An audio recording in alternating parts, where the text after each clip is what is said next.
Hey guys, this is Mitch, and we are back, but more importantly, Lobo's back. So we're picking up where we left off, and we're going to take a look today at issue 3 of the 1992 Lobo's Back miniseries by Keith Giffen, Alan Grant, and Simon Bisley.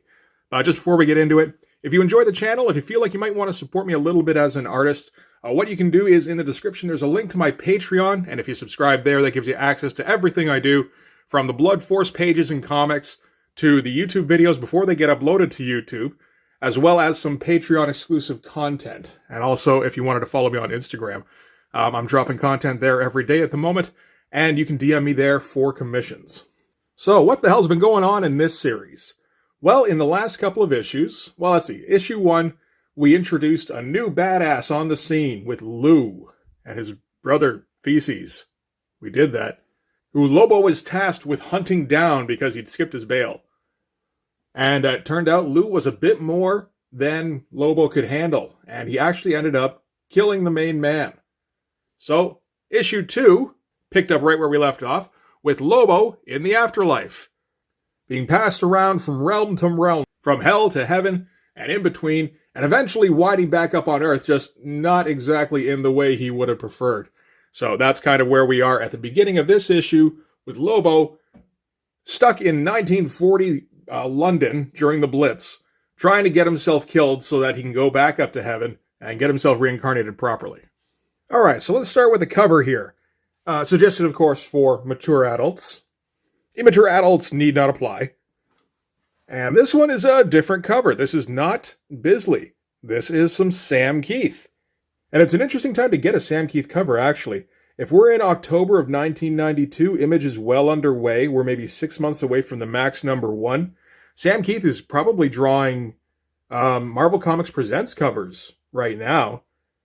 So just being able to whip off a quick Lobo cover for DC, that's pretty good for him. I think he takes his time on covers, too. This one, I mean, maybe not it's not one of his best. It's a pretty good one, though, at least. And at least matches the energy that we can usually get from a Bisley cover. And I think we recognize the machine here. This is the reincarnation machine, of course. So one more time. Alright, so does a Sam Keith cover mean Sam Keith Interiors or somebody else Interiors? Nope, it's still Simon Bisley. So we're okay on that front. And at least at the start here, he's going to be putting in some time on the pages, so that's good. Judging by how the last couple of issues have gone, I'm guessing it probably eases up a little bit towards the end. But, hey, we'll take whatever Bisley we can get, really. So, we're opening things up right where we left off. This is England 1940 during the Blitz. Lobo is, of course, a woman and is not happy about it. And is currently hanging out in a local pub, trying to drink him/herself silly to dull we'll go with there.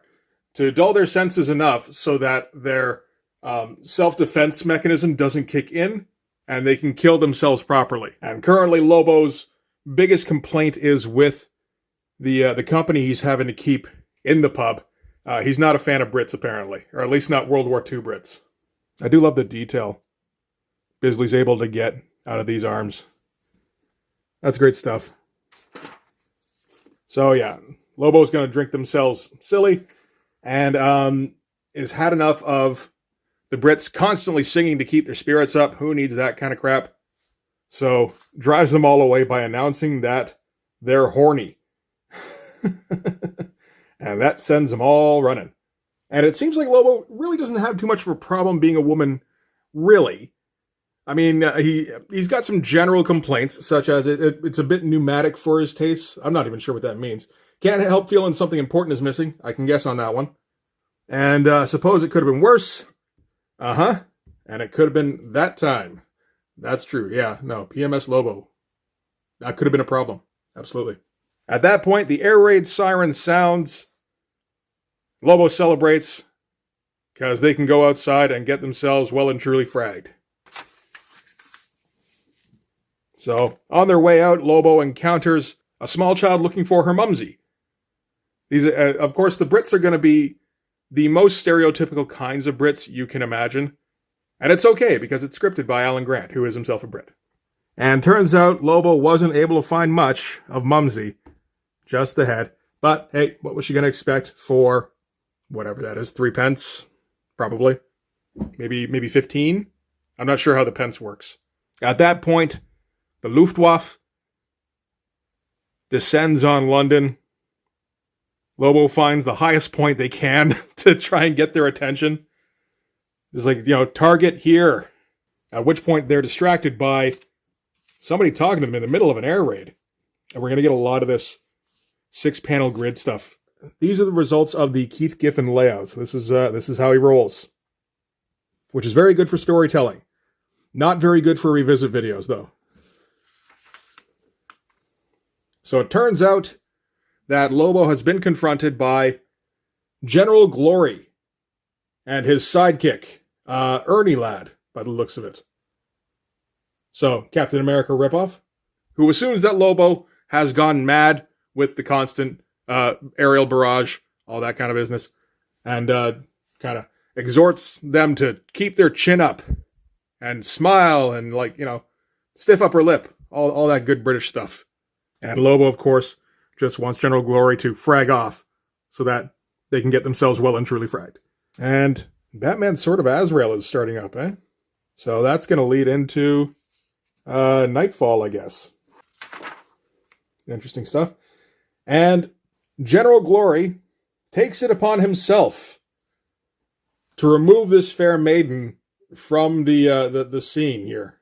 Doesn't do a great job of saving Lobo exactly. Manages to drop them on their head, which is reason enough to distract Lobo from offing themselves, that they're going to rush in and just frag General Glory so that they can get along with their evening. But trips on something, I guess it doesn't really matter, lands on the boobs. I'm pretty sure that's what happened here, which propels them up into the air to be obliterated by British artillery. At which point General Glory quips, "Just when you think you've seen it all, eh, Ernie boy?" And I'm not sure what's going on with Ernie boy here, Ernie lad, whatever. Everything else is drawn, like Lobo and General Glory themselves are drawn fairly well. The background, not so much. Again, I think Biz is saving time. Ernie is drawn like a 6-year-old drew it. I don't know what's going on there. Same here. Not quite. It's a bit more in control there and then just gave up. I'm not sure what's going on. Maybe this just thinks the character's stupid. So, we cut back to the afterlife. And Lobo has had it up to here. With everything the afterlife does. At least he's a dude again. Although, he had to hang on to the pink panties. And great shot. Pink panties aside. And just squishing little birdies on his way up. Busts into the office of the supervisor. And I'm not entirely sure what's going on with the supervisor's head.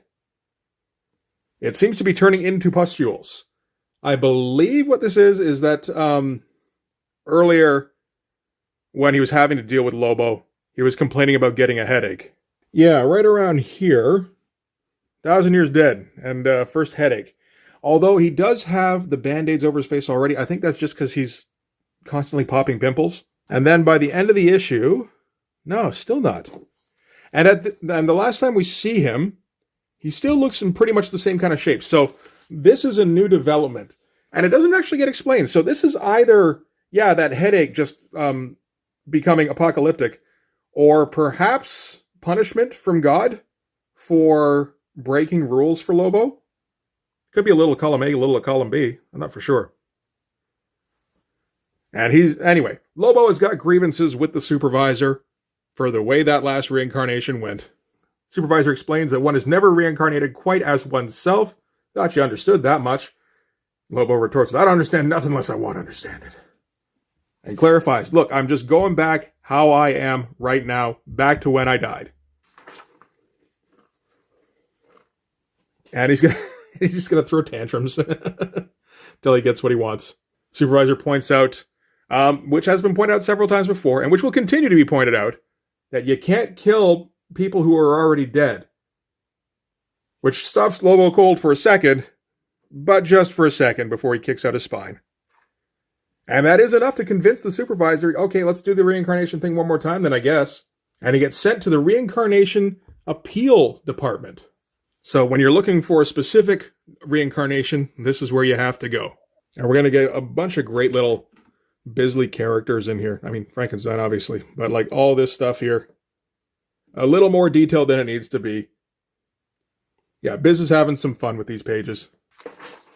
And Lobo, yeah, we get like a classic Giffen 9-panel page just for dialogue and comedic timing. Yeah, so Lobo is in line, and apparently the people in line at the Reincarnation Appeals Division, their favorite pastime appears to be asking each other what they're coming back as. So the first one he runs into didn't like having to go down as a man, wants to come back as something glittery with bright plumage, a soupçon de glitter, and an oh-so-delicate demeanor. And that's just enough for Lobo, pulls his face off, and the next one immediately approaches to get in line for a fragging. And 12 years later, although time has absolutely no meaning in the celestial realms, Lobo has pulled off enough faces and heads to make it to the front of the line. And gets to wait in line while the person in front of him debates. They've determined that they want to come back as a dog, but there's just so many good kinds of dogs to come back as. Lobo tries to hurry things up. Doesn't go very well.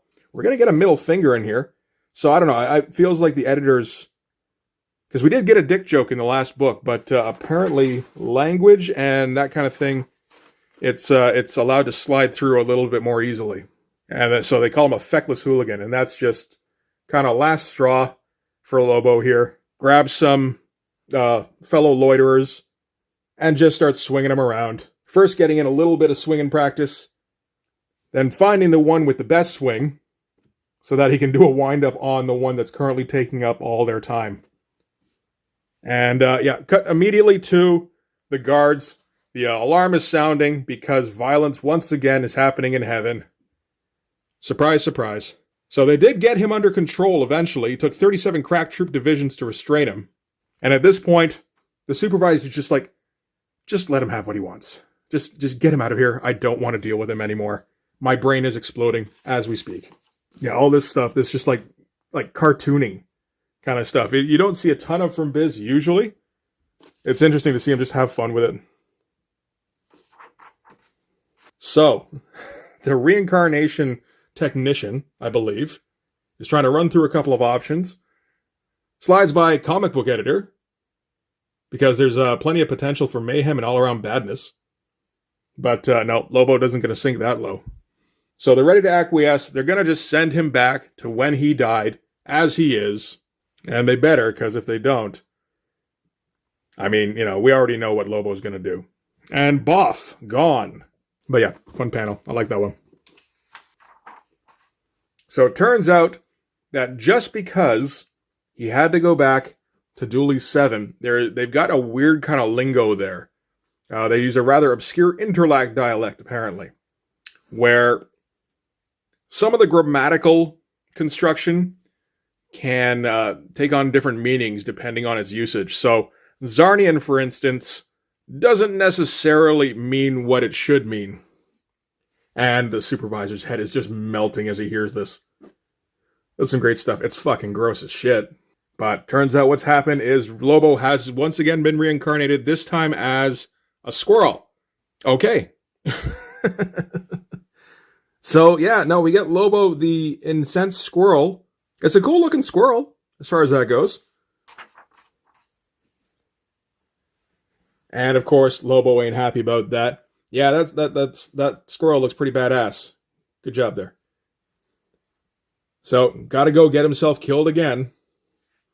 But at least doesn't have to wait this long anymore, because it turns out he did get sent back to Dooley 7 at the correct time. However, manages to wander into his own death and gets squished by his falling torso. Now we're cutting immediately to Lobo post-death, where he's going to hit on Death herself. This is right when Sandman is picking up steam, I think. And anyway, he gets back up to the afterlife, and all of a sudden, everybody waiting in line, they've all vacated. And what could that be about? Oh, it looks like they were expecting him after all, because they brought out the heavy artillery. This is some great stuff. Still a 9-panel grid, essentially. But, like, that's a fantastic shot. Again, even if it is kind of quick and a little bit tossed off, he didn't really ever completely lose the detail in this one, did he? So that's good. And we get a nice big close-up for Lobo getting ready to wage some war on heaven. So that's some good shit. Yeah, I think we'll come back for issue 4. So that's it for Lobo's Back number 3. We're going to end things with some extremely early Travis Charest artwork. Back when he's still copying Jim Lee a lot more than he would later on. Yeah, that's a weird time. More stuff about voting. So yeah, they just want to get people out voting. All right. Oh, Def Leppard's Adrenalize tour is coming to Boise. Get ready, Boise. Okay, so Lobo's Back number 3. That's that one done. And that was all right. That was fun. It felt shorter than the last couple of ones. But we did get to a fair amount of action in it. We still haven't gotten a full frag down. But, I mean, considering how this one ends, you got to think it's going to happen in the next one, right? So, we'll take a look at that tomorrow. But that's going to do it for this one. Thanks very much for watching. If you like this video, please hit like, hit subscribe, hit the notification bell so you know when the next one's coming out. Go and subscribe on my Patreon. That's where everything I do ends up. So all the Blood Force pages and comics, as well as these videos before they make it to YouTube, and some Patreon exclusive content. Then when you're done that, go over to my Instagram and follow me there, where you'll get some daily drops for another couple of days, at least. I'll still try and drop some stuff after that. And you can also DM me there for commissions. I got a Lobo commission in mind. I mean, if anybody wants to take me up on that. Anyway, I mean, maybe I'll just put it together and sell it. Who knows? But yeah, thanks again for watching the video. I'll see you guys in the next one. Bye-bye.